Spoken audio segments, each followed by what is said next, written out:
Hello, BlueHat, Israel. Yeah.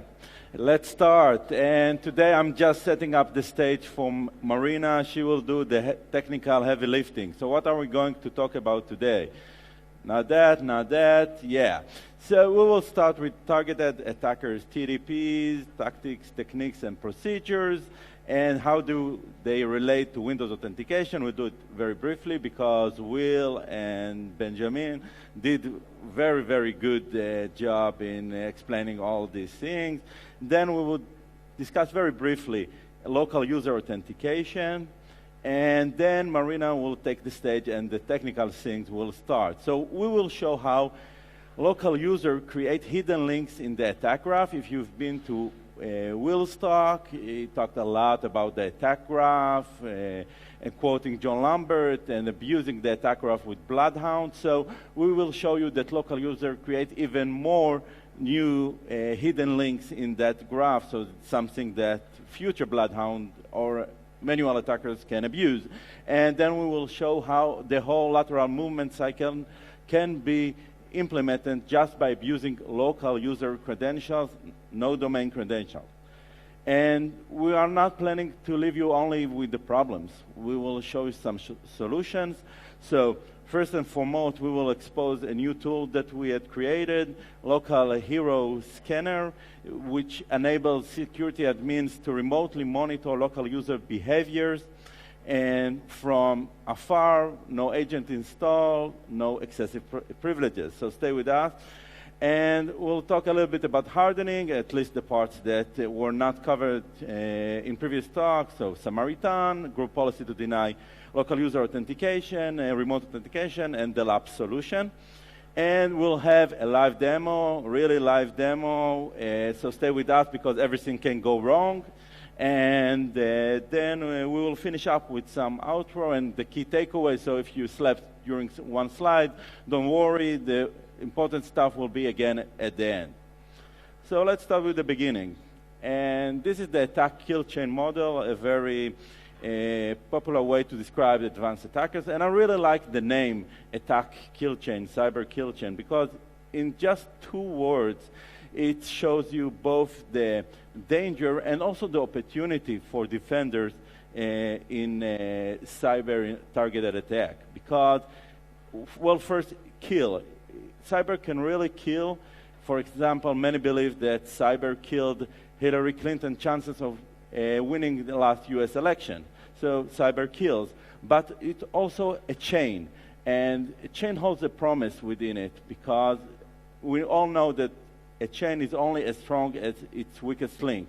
So if defenders can win once, detect one step within this chain, cut that link, then defenders win. So defenders need to win only once to win it all. So there is a lot of potential here. So what attackers are doing? Let's drop the philosophical thing and go to details. Well, the first phase is infiltrate the victim networks. So they come from the internet into the on-premise network, for example, by sending a lot of phishing email. Eventually, someone will click that poisonous attachment, and the machine will get owned. Then the attackers build some kind of a map of the network, users, computers, privileges, the connection between them, everything that Bloodhound automates. Then attackers want to trade up their privileges because they had landed on some arbitrary machine and some arbitrary privileges, so usually not very interesting one. And so they want to trade up that privileges and become domain admin, the most privileged user in Windows network. So how do they do that? They harvest credentials, use that credentials to go to other machines that these credentials enable, harvest more credentials there, and so on and so forth until they become domain admin. But when they get there, they still haven't won because they have keys to all the doors, right? But the attacker still need to get out the data they are after. So they move throughout the network, look for that data, and when they find that data and exfiltrate it back to their headquarters, only then attackers win. And this is exactly what we are trying to stop with Microsoft ATA, we are trying to look on this kill chain and find as many links as possible within this chain. And remember, we only need to be successful once to foil the attacker's whole kill chain. Okay, so how attackers are moving around your network. So if you got by now, you're pretty much convinced that attackers are not going through walls, they're not using zero-day, they're not defying physics. Now, they're going through the door. They're using credentials to get in. And Windows authentication, it's what protects that door, because Windows machines' doors are usually locked, and the lock is the authentication protocol, and the keys are, of course, the credentials. So it's a case of good news, bad news thing, because the good news, there are multiple locks to that door, NTLM, Kerberos, Catch Credential, Local. But the bad news is they are all in a daisy chain mode. So chain number 2, again, only as strong as its weakest link. Attackers get to choose. They can break a single one. They choose which lock they want to break. So it reduces security, not increases it. And there are many, many attacks. Many of them already mentioned. Pass the hash, NTLM, NTLM relay, overpass the hash of our friend Benjamin here. Against Kerberos, pass the ticket for Kerberos, skeleton key, MS-1468, and remote, even for cache credentials, there are attacks, remote butler. So what happened with local user authentication? What are the attacks there? Because it's also a lock, so it should be a prime target for attackers, we guess. But we couldn't find too much documentation about it, so we decided to shed some light on these dark corners, because local authentication is the oldest Windows authentication protocol. In fact, this is very basic. Probably the first authentication on a machine would be a local one, because when a machine is born, when the Windows is installed, there is no domain or domain that the machine is aware of. So that authentication must take place locally. And the credentials of local accounts are stored in the local SAM database, which is encrypted in the registry. And the hashes, as we said, it's old. So what's the best thing to do 20 years ago? MD4 password, NTLM hash, no salt. So same password, but different users and different machine. Doesn't matter, same NT password hash. And there is no key stretching applied. There is no PBKDF2 if you know it, so not thousands of hash iterations, so it's very easy to compute MD4. It was made to be easy. So what about attacks against local user authentication? So hopefully after this talk you will be very much convinced that local user security matters, and it matters not only to the local computer, but it really matters to the safety and the health of all the networks. So with that, I pass the torch and the clicker to Marina. Thanks, Tal. So I'm going to talk about how local users fit into the cyber kill chain and in which stages of actual attacks they can be used in. So we've already seen in previous talks how attackers usually think in graphs. So they infiltrate the network by compromising some domain machine and getting the credentials of some domain account, and eventually they want to reach the credentials of a domain admin. So they move around the network trying to find the path that would allow them to do that. However, we've seen that sometimes defenders have a tendency of thinking in lists. So they have lists of assets that they're trying to protect, and this is sometimes not enough. So defenders have to be aware of any dependencies and relationships between those assets. So in order to be able to defend our network from such advanced attackers, we have to start thinking in graphs as well. So apparently thinking in graphs is not always enough.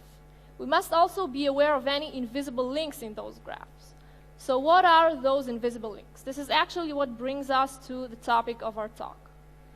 So imagine that this is the graph that describes our current network. Think what happens if all domain machines have the same local admin account and password on them. So this sounds kind of far-fetched, but this is actually a very common scenario in a lot of organizations. It can either happen explicitly when IT wants to have some master key that they can use to connect to any domain machine at any given time, or implicitly, they just have an image they prepare in advance and they use that image to install new domain machines. So what actually happens is, in this case, is that the entire SAM database, which contains all the information regarding those local users, is duplicated to all of those domain machines. So we get a lot of domain machines with the same local credentials on them. So what does it do to our graph? So now the graph becomes much simpler. Now all the computers are only one edge away from each other. So if attackers are able to compromise a single machine and get admin privileges on that machine, they're now able to move using those credentials to any other domain machine. So this is something that we definitely do not want in our network. So let's talk about some more invisible links that can be created using those local users. So there's actually a group policy that can define new local users on domain machines. What is this group policy? It creates new local users on machines, and as all other group policies, all its information is stored in the sysvol share, which any domain user can access. So this is how the password is stored. You can see that the password is not stored in plain text. However, it is stored encrypted using an encryption key you can find online. All right, so this is not very secure. This is why this group policy is actually no longer supported. It's important to say that. However, we have found a lot of environments in which there are still relics on the domain controller, and those local users still exist on machines. This is just like keeping credentials on the domain share, such that if an attacker gets in, all he needs is some domain account, and he can get all those keys to access different domain machines. All right, so this definitely needs to be removed from any domain environment. One more very trivial yet very important invisible link can be created by guest accounts. So what's a guest account? So a guest account is an account you can log on to the machine without using a password. So as you can hear for yourself, it doesn't sound very safe. However, in some environments, users leave those accounts enabled, which leaves the door open for attackers to use. Great time to make fixes. All right. So now we saw why we looked at local users, and we saw the motivation behind it. Let's dive into the details and see how those users can be used during an actual attack. So actually, those users can be used starting from the moment attackers get into our network and infiltrate the initial domain machine until the moment they have domain admin credentials. So this includes the following stages. That includes local privilege escalation. So sometimes they have a domain account which is not necessarily an admin on the current machine.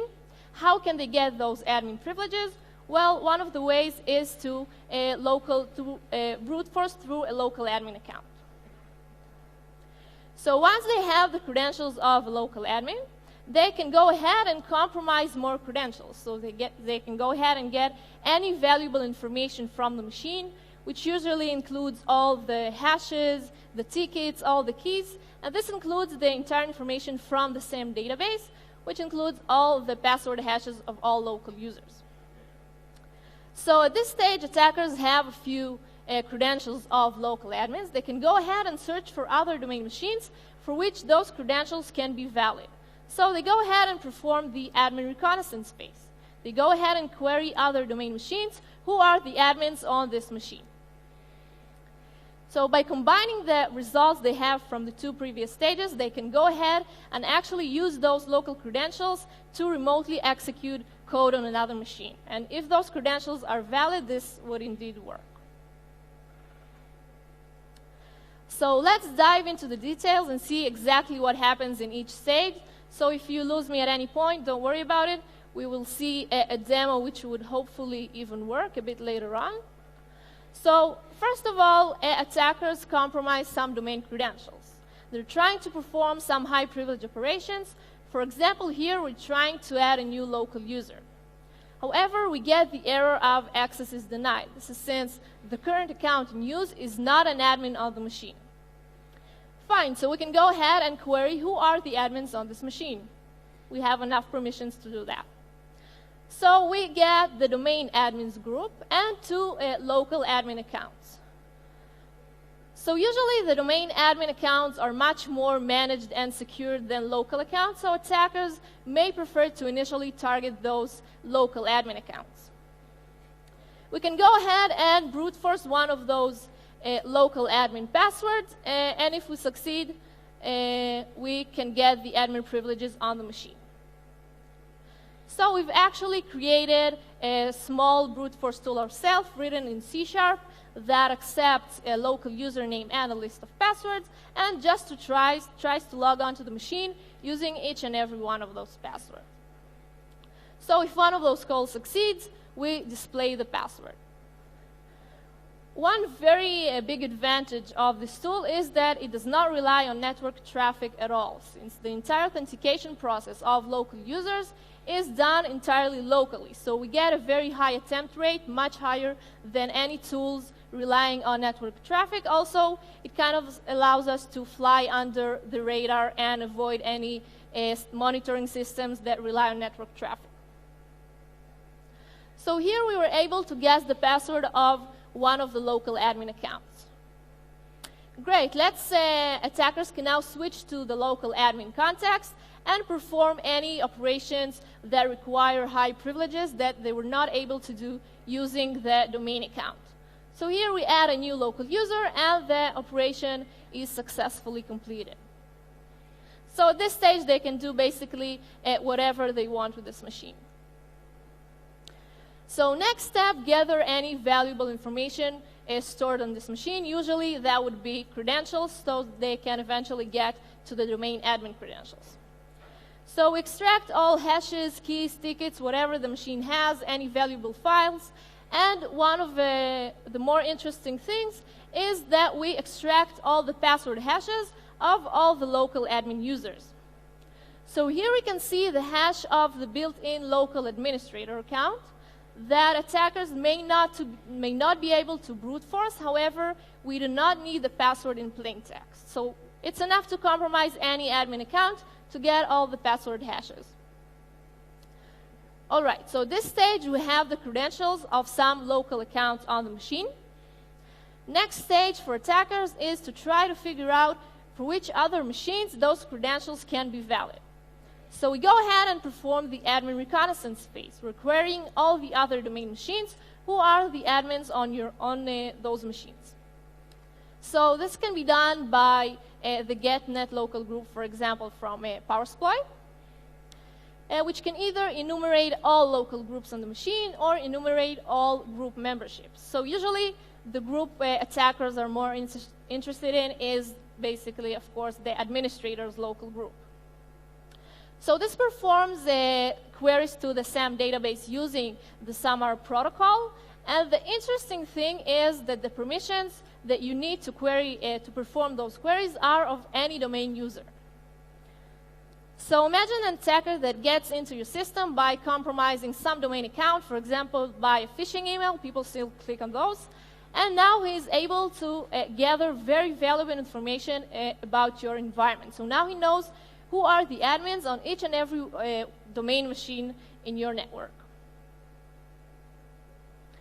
All right, so now we have the credentials, and we know where those credentials might work. Final step, let's combine those results and try to remotely execute code using the credentials of one of those local users. So here we can see an example that we're using psexec of Impacket to get a remote shell on a remote machine using the built-in credentials of the built-in admin user. Okay, so we're actually being able to connect to that machine using those harvested local credentials. And as you can see on the wire, the entire authentication process was done using the local user.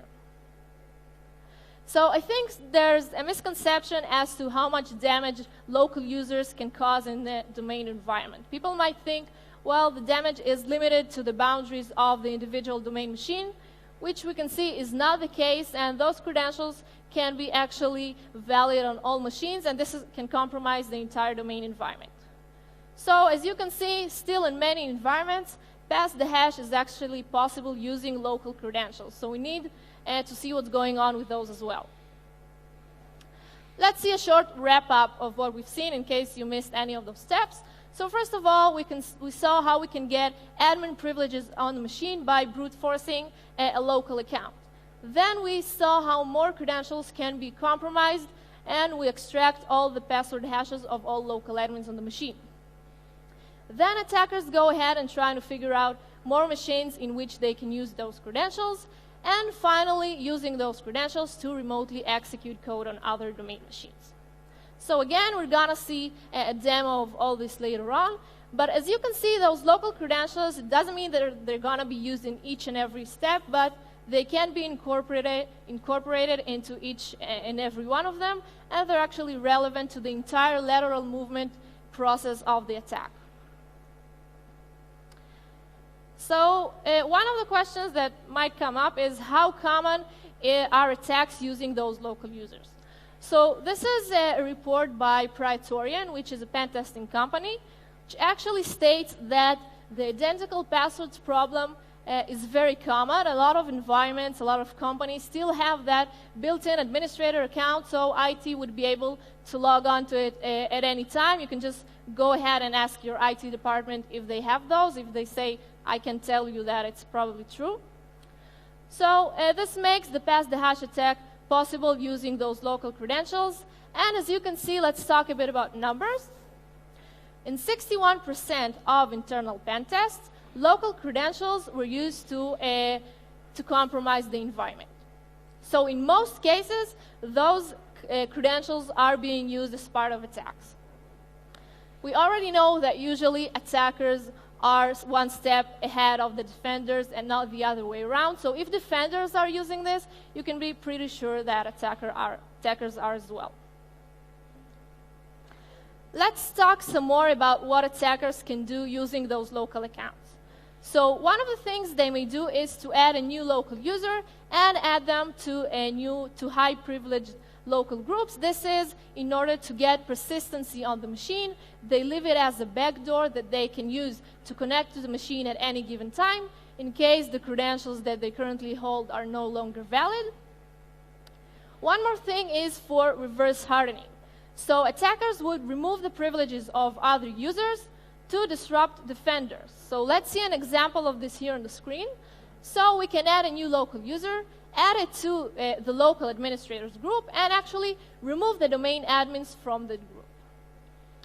Let's see on the right what happens when a domain admin logs onto the machine and tries to perform some high privilege operation. For example, here we're trying to remove the malicious user created by the attacker.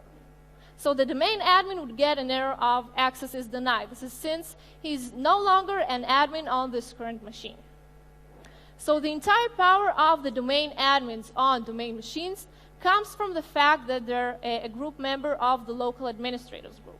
So once we remove them from that group, they're basically stripped from the powers and not a lot they can do to undo the damage done by the attackers. Again, is it really used in real attacks? So here we can see a few examples of a malware found on Azure, in which one of the things that it did was to add a few new local users. You can see them in the bottom, and add each and every one to the local administrator's account. So this is something that actually happens in real malwares. All right, so we've talked to you about how local accounts can compromise your environment and in which stages they can be used. And they can actually be used from that initial phase where attackers reach the first machine to the point they have the credentials of a domain admin. Let's see how we can defend those credentials, how we can defend our network from such attacks. So first of all, we have to protect those accounts. So hardening is always the first solution. So Windows 10 actually offers a way to limit the accounts that have the permissions to perform SAMR queries. So this is to disrupt attackers from performing the admin reconnaissance phase. Then there are also some group policy to deny remote access using local credentials. This is to make a remote code execution not possible using those local accounts. However, this does not entirely solve the problem, since if attackers are able to connect to any other machine remotely, they can still escalate to admin privileges using local accounts. So this would still work. And there are some solutions to manage passwords of local admin accounts, like Will presented in his presentation, the local admin password solution by Microsoft. So all of those solutions are good. However, we already know that no matter how much time and money we spend into hardening the environment, advanced attackers are eventually going to be able to get in. So at this point, all we can do is detect them and monitor what they did in our systems. However, there's a problem related to those local accounts. There's a visibility problem. Since the accounts are local, the entire authentication process is obviously performed locally.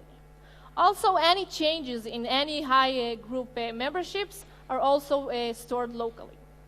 So if your environment has some network monitoring security device that relies on network traffic, it would not be able to detect any of those, and attackers would be able to bypass any detections that you have on domain accounts.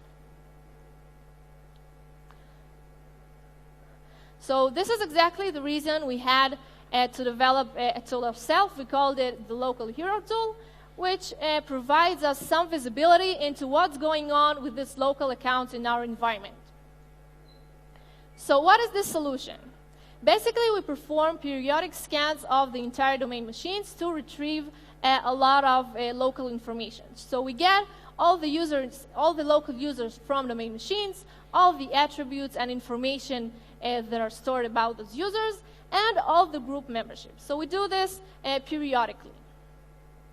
This allows us to discover a lot of security issues regarding those accounts.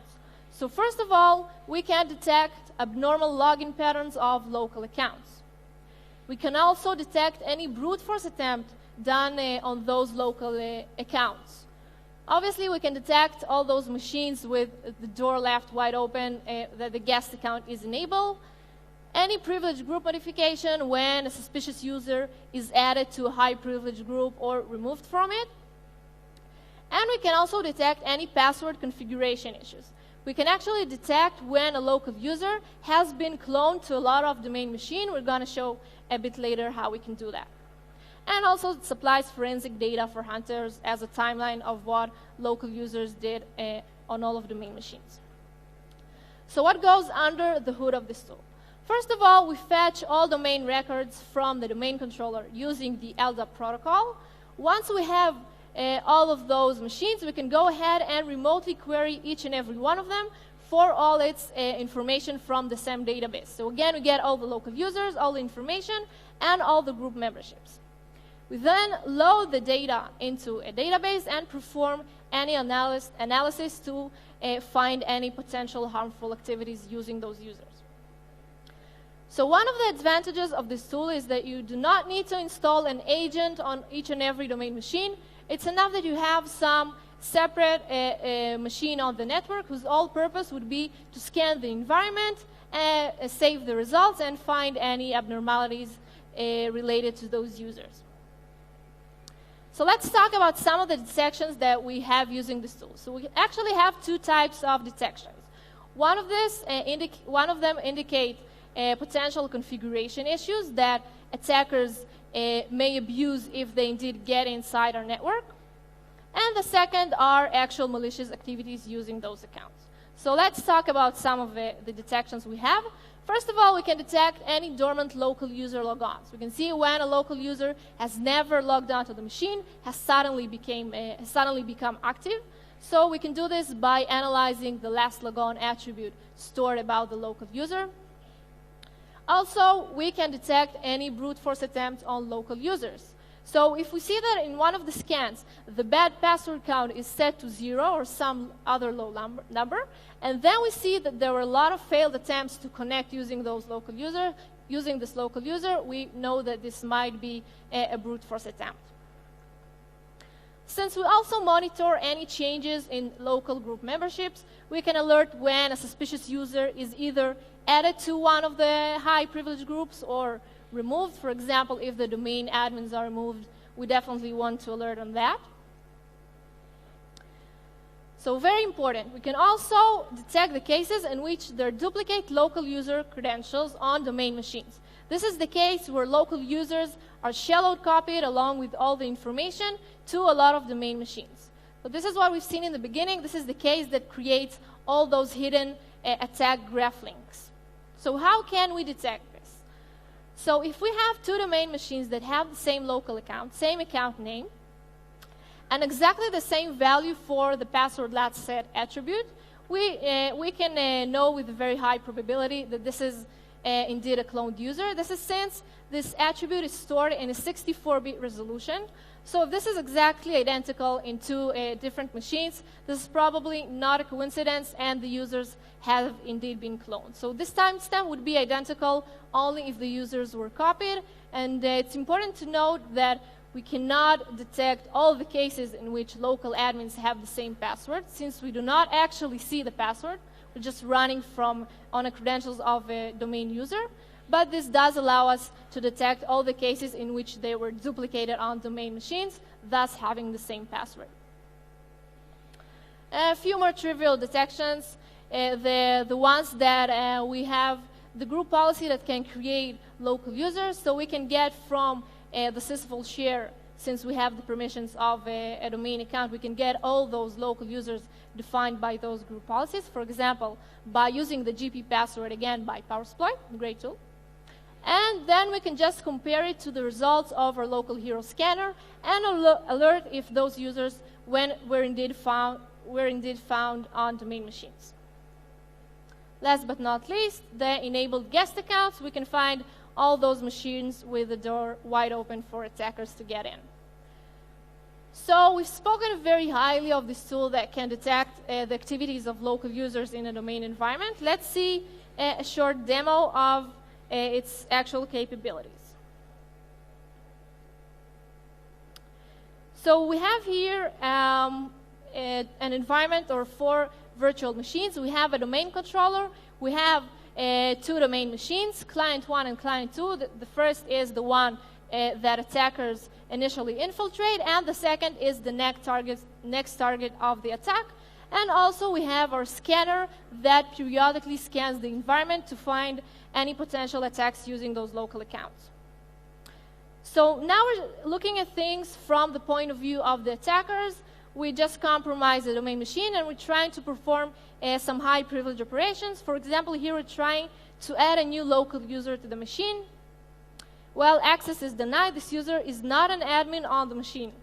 Well, let's go ahead and perform a query to see who are the admins on the machine. So we got the domain admins and 2 local admin accounts. So let's go ahead and try to brute force each and every one of those local administrative accounts.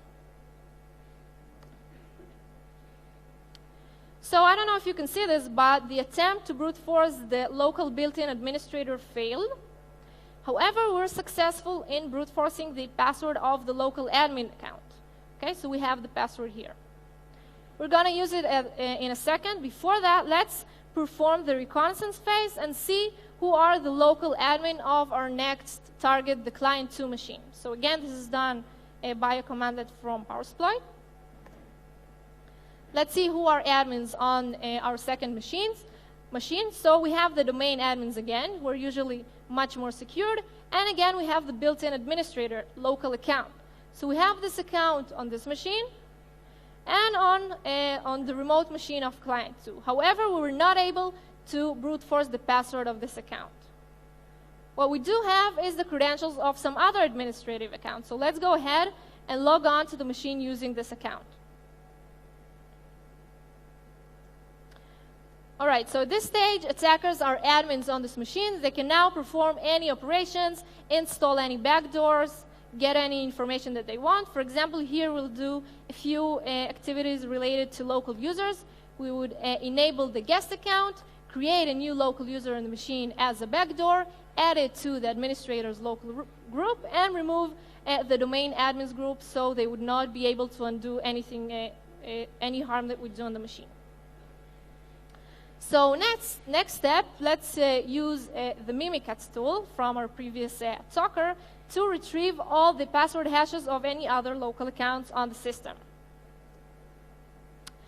All right, so the one we're targeting is the built-in administrator account. So since we know this is an admin on both the current machine and on the remote client 2 machine to which we want to connect. So let's go ahead and copy this one.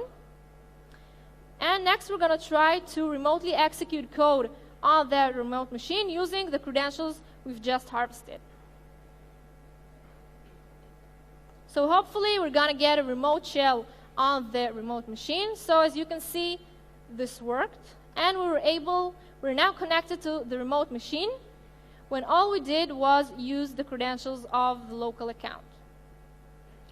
So as you can see, the local accounts can be just as dangerous as domain accounts, and pass the hash actually sometimes works using those accounts. So it's very unsafe to keep the same password of those local accounts on domain machines.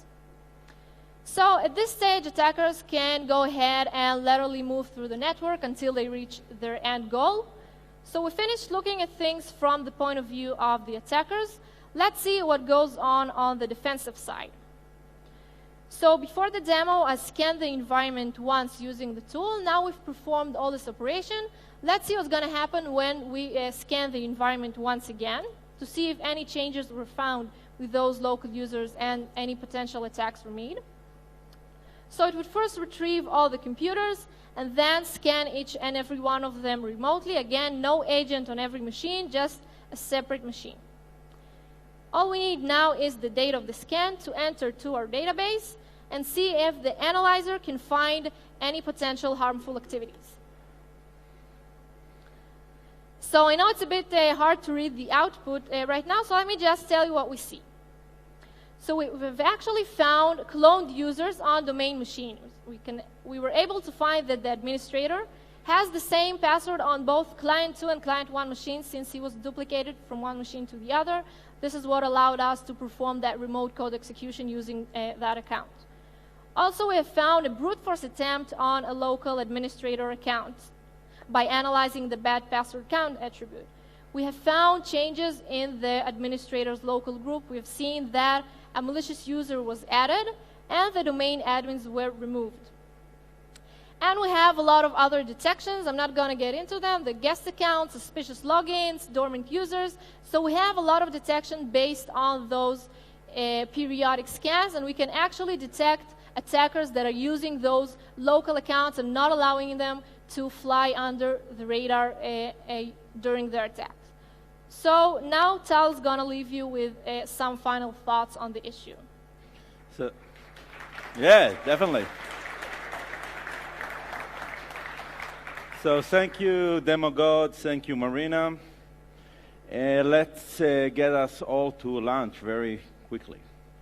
So what we learned. So I hope you are by now convinced that local users and their hygiene is very relevant to your network, because local users are relevant to all lateral movement phases, starting with the local privilege escalation, compromised credentials with Mimikat, admin reconnaissance with GetNet local group, and remote code execution using pass-the-hat PSXEC. And local user create hidden links in the attack graph. So if you are just looking and you're doing, for example, only doing a Bloodhound, you are missing. So if you're an attacker, you're missing opportunities. But if you're a defender, you're missing hidden links. And attackers can jump from one machine to another in a way you were not expecting it. Okay, so, but we didn't stop in that. We show you also solution and mitigation. We put a lot of focus on our local hero scanner, and we also show you some hardening with Samaritan tool, labs, and deny remote access for local users. And in fact, I think we have a little bit of time, so let's talk a little bit about these tools.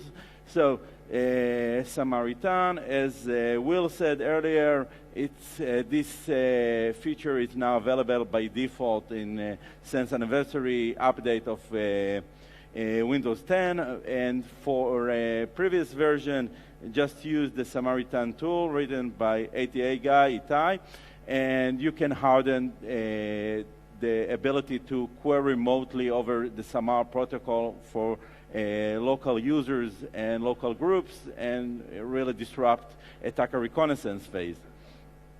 You can use group policy to deny local user remote access. It's available since that famous KB down below, and you can tell, well, local user, you are local, and I'm not allowing you to be used in remote scenarios. Only type it in the console. That's the only use for you.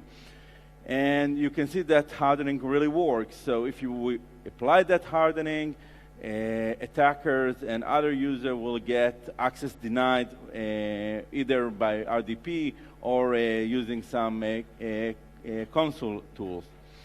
And labs, I think it was really nicely covered by Will, so it really changes the local administrator password. It generates them in a rather random way and changes them every month or so and store them in the DCs where it's a safer environment than a specific machine.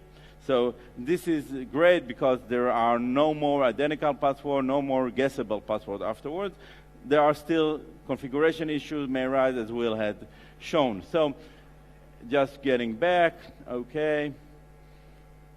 So what do you need to do after this talk? So first, no panic. Each step in the target attack is just a link in the cyber attack kill chain.